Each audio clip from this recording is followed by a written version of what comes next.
kita punya tugas dan fungsi untuk melakukan pelayanan hukum. Jadi masyarakat sendiri itu bisa datang langsung ke kantor Kejaksaan Negeri Bitung ketika mereka memiliki permasalahan atau memiliki ada yang ingin ditanyakan, mereka bisa datang langsung ke kantor Kejaksaan Negeri Bitung ataupun kantor-kantor kejaksaan terdekat dengan masyarakat.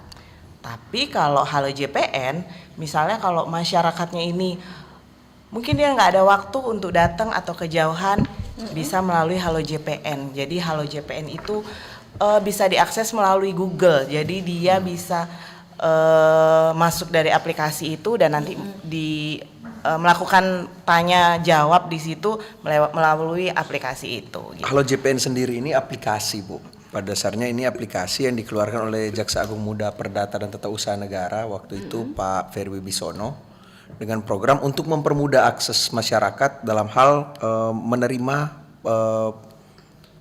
informasi terkait hukum dari pelayanan hukum tadi. Jadi kalau yang tadi manual datang ke kantor, kalau ini bisa langsung diakses dengan aplikasi Halo JPN ini.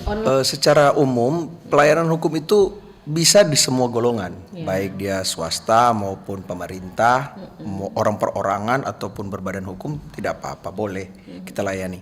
Hanya yang tidak bisa jaksa pengacara negara dampingi itu terkait pendampingan hukum khusus untuk swasta. Karena jaksa pengacara negara hadir untuk mendampingi kepentingan negara. Jadi kita bertindak selaku kuasa negara berdasarkan surat kuasa khusus.